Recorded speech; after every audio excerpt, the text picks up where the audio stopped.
Hi friends, welcome to Tamil சமையல் lock. இன்றைக்கி நாம் தமிழ் சமையல் லாகில் சூப்பரான இறால் குழம்பு எப்படி செய்யலான்னு பார்க்கலாம். இது ஒயிட் ரைஸ்க்கு ஒரு சூப்பரான காம்பினேஷன். நாம் டின்னருக்கு கூட சப்பாத்தி, இட்லி, தோசை அந்த மாதிரி வெரைட்டியான டிஷ்ஷுக்கு கூட இதை நம்ம ஒரு சைட் டிஷ்ஷாக எடுத்துக்கலாம். நம்ம ரொம்ப ஈஸியாகவே செஞ்சிடலாம் வில்லேஜ் ஸ்டைலில். வாங்க இப்போ நாம் எப்படி செய்யலான்னு பார்க்கலாம். ஸ்டவ் ஆன் பண்ணி ஒரு மண் சட்டி அதில் வச்சுருக்கேன். 3 ஸ்பூன் அளவு நல்லெண்ணெய் சேர்த்துருக்கேன். நல்லெண்ணெய் சேர்த்துக்கோங்க, குழம்பு நல்லாவே டேஸ்ட்டாகவே வரும். 1/2 ஸ்பூன் அளவு வெந்தயம் சேர்த்துருக்கேன். 1/2 ஸ்பூன் அளவு சீரகம் சேர்த்துருக்கேன். இந்த வெந்தயமும் சீரகமும் நல்லா பொரியட்டும். இப்போ இந்த ஸ்டேஜில் நான் எடுத்து வச்சுருந்த கருவேப்பிலையை அதில் சேர்த்துக்கிறேன். 1 டைம் நல்லா மிக்ஸ் பண்ணி விட்டுட்டு எடுத்து வச்சுருந்த 2 பச்சை மிளகாவை அதில் ஆட் பண்ணிக்கிறேன். 10 பல் பூண்டு நான் எடுத்து வச்சுருக்கேன், அதையும் இதில் நான் ஆட் பண்ணிக்கிறேன். இறாலில் வாய்வு அதிகமாகவே இருக்குது, அதனால தான் இந்த பூண்டை நம்ம இதில் ஆட் பண்ணிக்கிறோம். பூண்டும் நல்லா ஃப்ரை ஆகட்டும். ஃப்ரை ஆகிற வரைக்கும் நம்ம நல்லா அதை வதக்கி விட்டுக்கலாம். இப்போ இந்த ஸ்டேஜில் 20 சின்ன வெங்காயம் சின்னதாக நறுக்கி வச்சுருக்கேன், அதையும் இதில் நம்ம சேர்த்துக்கலாம்.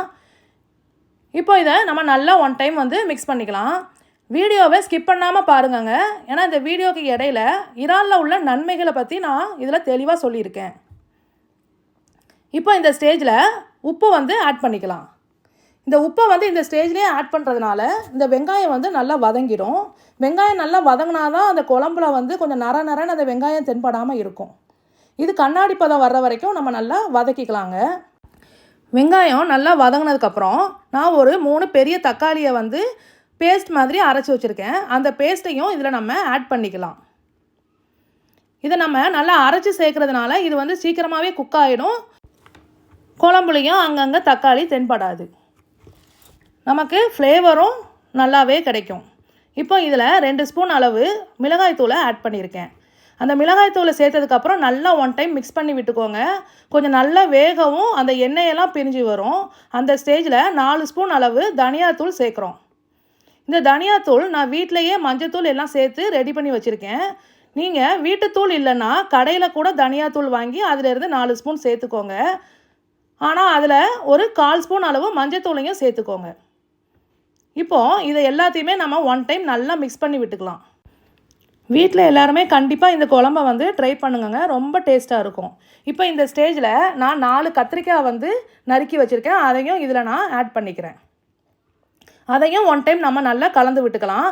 இப்போ நான் ஒரு 1/2 kg அளவு இறால் க்ளீன் பண்ணி வச்சுருக்கேன், அதையும் இதில் நான் ஆட் பண்ணிக்கிறேன். இறாலில் முதுகு தண்டில் ஒரு நரம்பு மாதிரி இருக்குங்க, அதை எடுத்துகிட்டு நல்லா மஞ்சத்தூள் போட்டு க்ளீன் பண்ணிக்கோங்க. இப்போ இது எல்லாத்தையுமே நம்ம நல்லா மிக்ஸ் பண்ணிக்கலாம். இந்த இறாலில் எக்கச்சக்க நன்மைகள் நமக்கு இருக்குதுங்க.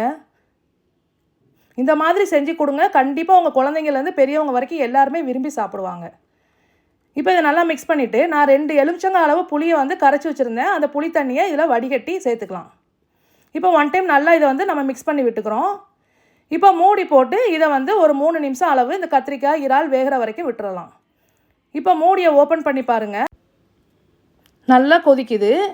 கத்திரிக்காயும் இறாலும் நல்லா ஓரளவு குக் ஆகிடுச்சு. இப்போ இந்த ஸ்டேஜில் நான் ஒரு 4 துண்டு அளவு மாங்காயை அதில் சேர்த்துக்கிறேன். மாங்காயை இந்த ஸ்டேஜில் தான் சேர்க்கணும், இல்லைனா குழம்புல கரைஞ்சிடும். இப்போ மல்லி இலையும் அதில் நான் ஆட் பண்ணிக்கிறேன். 3/4 மூடி தேங்காவையும் நான் நல்லா மையாக அரைச்சி வச்சுருந்தேன், அதையும் இதில் நான் ஆட் பண்ணிக்கிறேன். இதை நல்லா நம்ம மிக்ஸ் பண்ணி விட்டுட்டு இதை நம்ம கொஞ்சம் மூடி போட்டு ஒரு 5 நிமிஷம் குக் பண்ணிக்கலாம். நீங்கள் இன்னும் என்னோடய சேனலை சப்ஸ்கிரைப் பண்ணலன்னா இப்போவே பக்கத்தில் தெரிகிற சப்ஸ்கிரைப் பட்டனை கிளிக் பண்ணி சப்ஸ்கிரைப் பண்ணிக்கோங்க. இந்த வீடியோவை பார்க்குற நீங்கள் யாருன்னு எனக்கும் தெரியாது, நான் யாருன்னு உங்களுக்கும் தெரியாது.